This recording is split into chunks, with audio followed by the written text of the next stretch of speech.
आज आपला PYQ सिरीजचा 6वा paper आहे. पुणे जिल्हा ग्रामीण पोलीस भरती 2021. तर यातला पहिला प्रश्न आहे, 120च्या 8% म्हणजे कितीच्या 6%? याचा अर्थ काय होतोय? यात 8% आणि 6%ची किंमत सारखी आहे. तर ओरिजिनल संख्या याच्या उलट्या असतील. इथं जर बघितलं तर 2ने भाग जातोय, 4 दुनी 8 होतात आणि 3 दुनी 6 होतात. जर टक्केवारी 4 3 आहे तर संख्या 3 4 असतील. आपण यांचा उलटा केलं. 3 ची किंमत 120 आहे, म्हणजे 4 ने गुणाकार होतोय. मग इकडे पण 4 ने गुणाकार केला तो 16 आणि हा 1 0. आपला आन्सर असेल ऑप्शन बी 160. पुढचा प्रश्न आहे, एका व्यक्तीने 30% रक्कम खर्च केली तरी सुद्धा त्याच्याकडे 6300 रुपये शिल्लक राहतात. तर सुरुवातीला त्याच्याकडे किती रुपये होते? 30% खर्च केले म्हणजे त्याच्याकडे 70%. त्याची किंमत प्रश्नामध्ये 6300 रुपये दिली आहे. 9 ने गुणाकार होतोय. मग 100%ची किंमत काय असेल? इथे 9 ने गुणाकार केला तर 9000. ऑप्शन डी आपला आन्सर असेल. पुढचा प्रश्न आहे, एक कपाट 10,000 रुपयांना खरेदी करून विक्री केले असता 15% तोटा झाला, तर त्या कपाटाची विक्री किंमत किती? 10,000ला त्यांनी खरेदी केलंय, याचा अर्थ 100%ची किंमत 10,000 रुपये आहे. त्याने 15% तोट्यामध्ये विकलं, याचा अर्थ त्याने 85%ला विकलं असेल. मग त्याची किंमत आपल्याला काढायची आहे. इथे फक्त एकावर 2 झिरो वाढलेत, मग इथे 85 वर पण 2 झिरो ॲड करायचे, हीच त्याची विक्री किंमत असेल. आपला आन्सर असेल ऑप्शन सी 8500 रुपये. पुढचा प्रश्न आहे, 85 सेकंद व 5 मिनिट यांचे गुणोत्तर किती? या 5 मिनिटांना आपण सेकंदमध्ये कन्वर्ट करू. 60 ने जर गुणाकार केला 5 × 30 आणि हा 1 0. इकडे 45 सेकंद. इथे जर बघितलं तर 5ने भाग जातोय, 5 × 45 आणि 5 × 30. पुन्हा 3ने भाग जाईल, 3 × 9, 3 × 2 = 6.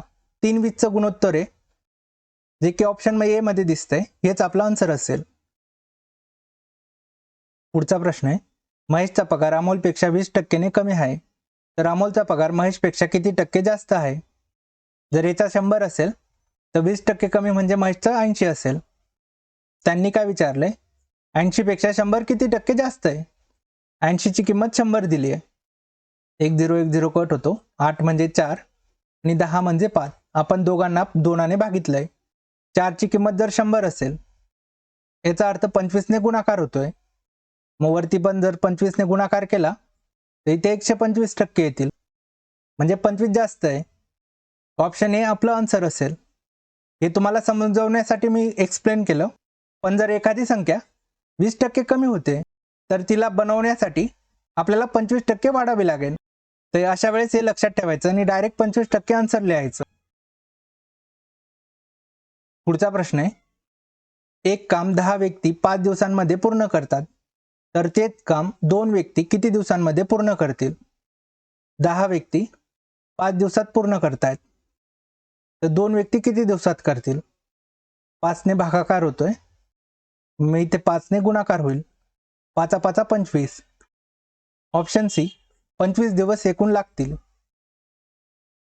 पुढचा प्रश्न आहे, 10 मजूर 7 दिवसात 1400 खेळणी बनवितात, तर 8 मजूर 3 दिवसात किती खेळणी बनवतील? इथं एक लक्षात घ्या, तुम्ही ज्यावेळेस एका मजुराची किंमत काढाल त्यानंतर तुम्ही 8 आणि 3ने गुणाकार कराल. मग उत्तर जे बी येईल त्याला 8ने भाग जायला पाहिजे, कारण की आपण 8ने गुणाकार करणार आहे. मग आपल्याला फक्त चेक करायचं आहे की कुठल्या संख्येला 8ने भाग जातोय. इथे 8ने भाग जाणार नाही, इथे पण जाणार नाही, इथे पण जाणार नाही. 48ला 8ने भाग जातो, मग हेच आपलं आन्सर असेल. पुढचा प्रश्न आहे, एक गाडी सोलापूर ते पुणे 30 किमी प्रति तास वेगाने धावते व 70 किमी तास वेगाने परत येते, तर त्या गाडीचा सरासरी वेग किती? इथे एक लक्षात घ्या, जो बी त्यांचा सरासरी वेग असेल त्याला 3ने पण भाग जाईल आणि या 70च्या 7ने पण भाग जाईल. मग आपण तेच चेक करू. इथे जर बघितलं तर भाग जात नाही, इथे पण फक्त 3ने भाग जाईल, इथे भाग जाणार नाही. 42ला 7ने पण आणि 3ने पण भाग जातो, मग हेच आपला आन्सर असेल. पुढचा प्रश्न आहे, एक टेबल 720 रुपयात विकल्यामुळे 20% नफा झाला, तर टेबलची खरेदी किंमत किती? 20% नफा झालाय म्हणजे 120%, त्याची किंमत 720 दिली आहे. बारसक 72 होतात, 6 ने गुणाकार होताना दिसतोय. 100% किंमत काय असेल? इथंही 6 ने गुणाकार करायचा, 60 आणि हा एक 0, 600 रुपये. ऑप्शन बी आपला आन्सर असेल. पुढचा प्रश्न आहे, 40 मुलांपैकी 30 जणांच्या वजनाची सरासरी ही 60 किलो आहे. बाकी उरलेल्या सर्वांची सरासरी ही 56 किलो आहे. तर संपूर्ण वर्गाचे सरासरी वजन किती? आपण सर्वांचे वजन 56 किलो सरासरी मानून घेऊ, पण प्रश्नामध्ये या 30 जणांचं सरासरी वजन 60 किलो दिलंय. जर 56 किलो सरासरी मानली आहे तर या 30 जणांचं प्रत्येकी 4-4 किलो वजन शिल्लक राहील. मग एकूण किती राहील? 3 चौक 12 आणि हा एक 0, एकूण 120 किलो आपल्याकडे शिल्लक आहे, जे की आपल्याला 40 मुलांमध्ये वाटायचं आहे. मग आपण भागाकार करू, 4-12 होतात. मग 3 किलो प्रत्येकी वाटायचं आहे, 3 ॲड होतील, मग त्यांची सरासरी असेल 59 किलो. ऑप्शन सी आपला आन्सर असेल. पुढचा प्रश्न आहे, खालीलपैकी कोणती संख्या वर्गसंख्या नाही? हा इथे मला 15चा वर्ग दिसतोय, हा 25चा वर्ग दिसतोय, हा 21चा वर्ग दिसतोय. याचा अर्थ ऑप्शन डीच आपला आन्सर राहू शकतं.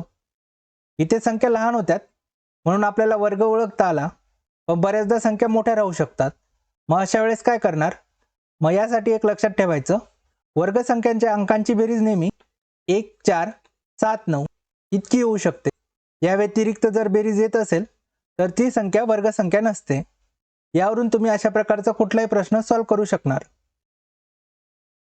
पुढचा प्रश्न आहे, 450चे 28% अधिक 280चे 45% म्हणजे किती? इथे जर बघितलं तर दोघं साईडला किमती सारख्या येतील. मग आपण कुठलं तरी एकच सॉल्व्ह करून त्याचं डबल करून घेऊ. मी इकडचं सॉल्व्ह करतोय, 450चे 28%, हा 0 कट होईल, 5 दुनी 10 होतात, 5 नम 45 होतात. 2 ने जर 28ला भागितलं तर 14 येतील, 14 नम 126. 126 एकीकडची किंमत झाली. मग दोघीकडची 126 दोघांची जर बेरीज केली तर 152. ऑप्शन ए आपला आन्सर असेल. पुढचा प्रश्न आहे, मी मनात एक संख्या धरली, तिच्यात 15 मिळवले व आलेल्या बेरजेस 3 ने भागले तेव्हा उत्तर 20 आले, तर ती संख्या कोणती? उत्तर 20 आलंय, आपण इकडनं जाऊया तर आपल्याला उत्तर मिळेल. 3 ने भागितलंय म्हणजे 3 ने गुणाकार करू, 60 होईल. त्यात त्याने 15 मिळवले होते, मग यातनं आपण 15 मायनस करू, आन्सर येईल 45. हेच आपलं आन्सर असेल. ऑप्शन ए आपलं उत्तर असेल. पुढचा प्रश्न आहे, 900चा 0.1% किती असेल? 900 जर असेल त्याचा 1% काय होईल? 9. त्यांनी 0.1 विचारलाय म्हणजे एका संख्येनंतर पॉईंट येईल, मग 0.9 आपला आन्सर असेल, जे की ऑप्शन सी मध्ये दिसतंय. पुढचा प्रश्न आहे, 5 ते 101 दरम्यान असणाऱ्या समसंख्या किती आहेत? या दोघांमधल्या एकूण संख्या काढून घेऊ. 101 मधनं जर 5 गेले तर 96 येतात. एकूण संख्या जर 96 आहे तर याच्यापैकी हाफ म्हणजे समसंख्या असतील. 96चा हाफ 48 येतं, तर एकूण समसंख्या असतील ऑप्शन बी 48. पुढचा प्रश्न आहे, एक संख्या 20% ने वाढवल्यास 180 होतात, तर ती संख्या कोणती? 20% वाढवली म्हणजे 120%, ज्याची किंमत 180 आहे. 0 कट होईल, 6 दुनी 12, 6 त्रिक 18. 2ची किंमत जर 3 आहे तर एकाची किंमत 1.5 असेल. त्यांनी 100%ची विचारली आहे, मग 2 0 ॲड करायचे, एका अंकानंतर पॉईंट आहे म्हणजे 150. आपला आन्सर असेल ऑप्शन बी, ती संख्या असेल 150. पुढचा प्रश्न आहे, 1500चे 16% वजा 1200चे 13% म्हणजे किती? 1500 दिले, त्याचे 16% म्हणजे 16/100. हे 2 0 कट होतील, मग उरतात फक्त 15 गुणिले 16. अशाच प्रकारे इकडचे पण 2 0 कट होतील, मग इकडे पण उरतील 12 गुणिले 13. इथे यापैकी नाही ऑप्शनमध्ये दिसतंय, मग आपल्याला ॲक्च्युअल उत्तर काढावं लागेल. इथे कुठलीच शॉर्ट ट्रिक वापरता येणार नाही. 16 10 160 आणि 16 पंचे 80. 80 ने 160 होतात 240, वजा 13 10 130 आणि 13 दुने 26, 26 आणि 130 156 होतात. दोघांची जर वजाबाकी केली, 10तनं 6 गेले 4, इथं 3 येतील, 13तनं 5 गेले 8 येतील, इथे 1 येईल, 1तनं 1 गेला 0. 84. ऑप्शन बी आपला आन्सर असेल. पुढचा प्रश्न आहे, 5 वर्षापूर्वी योगेश व आनंद यांच्या वयाचे गुणोत्तर 4:5 होते. आज योगेशचे वय 21 वर्ष असल्यास आणखी 3 वर्षानंतर आनंदचे वय किती? त्यांनी काय दिलंय? 5 वर्षापूर्वी आनंदच्या वयाचं गुणोत्तर 5 दिलंय.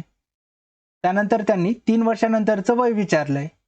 जर आपण आन्सरमधनं हे 3 वर्ष आणि हे 5 वर्ष एकूण 8 वर्ष कमी केले तर त्या संख्येला या 5ने भाग जायला पाहिजे. 5ने भाग जातोय म्हणजे 0 किंवा 5 एकक स्थानी पाहिजे. आपण तेच चेक करून घेऊ. यातनं जर 8 कमी केले तर 0 किंवा 5 येणार नाही म्हणजे भाग जाणार नाही. इथे पण 2 येईल म्हणजे भाग जाणार नाही. इथे 8 कमी केलं तर 3 येईल, भाग जाणार नाही. इथे 8 कमी केलं तर 0 येईल, भाग जाईल. याचा अर्थ ऑप्शन हेच आपला आन्सर असेल. तर आनंदचं वय असेल 28 वर्ष. पुढचा प्रश्न आहे, एका परीक्षेत 60% विद्यार्थी गणितात उत्तीर्ण झाले, 70% विद्यार्थी बुद्धिमापन चाचणीत उत्तीर्ण झाले व 28% विद्यार्थी दोन्ही विषयात अणुउत्तीर्ण झाले, तर एकूण किती टक्के विद्यार्थी अणुउत्तीर्ण झाले? जर गणितात 60% पास झाले असतील तर 40% नापास झाले असतील. बुद्धिमत्तामध्ये 70% पास झाले असतील तर 30% नापास झाले असतील. एकूण नापास झालेले विद्यार्थी असतील 70%. त्यानंतर त्यांनी दिलंय की 28% असे विद्यार्थी जे की गणित आणि बुद्धिमत्ता दोघांमध्ये नापास झाले. मग ते इथं पण मोजल्या गेले, इथं पण मोजल्या गेले, डबल मोजल्या गेले. मग आपण 28 यातनं मायनस करून घेऊ. 0तनं 8 गेले, 10तनं 8 जातील 2 येतील, इथं 6, 6तनं 2 गेले 4. तर एकूण नापास झालेले विद्यार्थी असतील ऑप्शन बी 42%. पुढचा प्रश्न आहे, ए व बीच्या पगाराचे गुणोत्तर 2:3 व खर्चाचे गुणोत्तर 2:5 आहे. जर प्रत्येकाची बचत 400 रुपये असेल तर एचा पगार किती आहे? दोघांच्या पगाराचं गुणोत्तर दिलंय 2:3. त्यापैकी 2 आणि 5 खर्च होत आहेत. त्यानंतर 400 रुपये बचत उरते. त्यांनी एचं विचारलंय.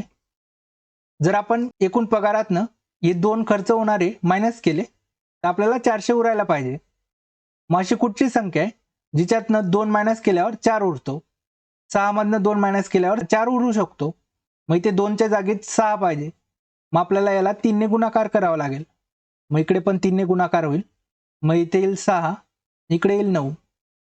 त्यानंतर यांची दोघांची वजाबाकी 4 येते. 4ची किंमत 400, तर 6ची किंमत असेल 600 रुपये, जो की याचा पगार असेल. ऑप्शनमध्ये नाही आहे. याचा अर्थ ऑप्शन डीच आपला आन्सर असेल. जर त्यांनी बीचा पगार विचारला असता तर बीचा पगार 9 आहे, तर 900 रुपये बीचा पगार असता. आय होप तुम्हाला हे समजलं असेल. पुढचा प्रश्न आहे, आपल्याला एक कॅल्क्युलेशन करायची आहे. 8 अधिक 32/8 म्हणजे 8 चौक 32 होतात. इथं 4 येईल, वजा 4 गुणिले 3 12 येतील. 8 आणि 4 12, वजा 12, 0 आन्सर येईल. ऑप्शन डी आपला आन्सर असेल. पुढचा प्रश्न आहे, एचे 15% बरोबर बीचे 20% असेल तर ए आणि बीचं गुणोत्तर काय? तर असाच प्रश्न आपण आधी पण सॉल्व्ह केलाय. 15% आणि 20% बरोबर आहे. मग 5 त्रिक 15 येत आहे आणि 5 चौक 20 येत आहे. या दोघांचं गुणोत्तर 3 आणि 4 येत आहे. तर संख्या यांच्या उलट्या असतील म्हणजे संख्यांचं गुणोत्तर येईल 4 आणि 3. ऑप्शन बी आपला आन्सर असेल.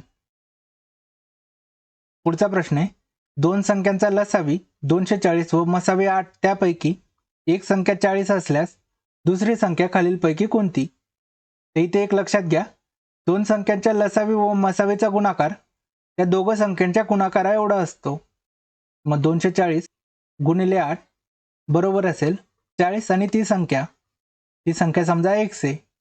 मग x ची किंमत काढण्यासाठी हा 40 इकडे येईल, भागाकार होईल, 1 0 1 0 कट, 4 1 4, 4 2 8, 24 गुणिले 2 म्हणजे 48. तर दुसरी संख्या असेल 48. ऑप्शन ए आपला आन्सर असेल. पुढचा प्रश्न आहे, 2/3 चा 2/3 किती असेल? 2/3 गुणिले 2/3, 2 गुणिले 2 4 येईल आणि 3 गुणिले 3 9 येईल. यांचा भागाकार होईल. 9 ने 4ला भाग जात नाही म्हणून 0. इथं 40 येईल. 9 चौक 36 येतात. 0.4. पुढे पुन्हा 4 येत राहील. ऑप्शन डी आपला आन्सर असेल. तर अशा प्रकारे आपण आजच्या पेपरचे सर्व प्रश्न सॉल्व्ह केले आहेत.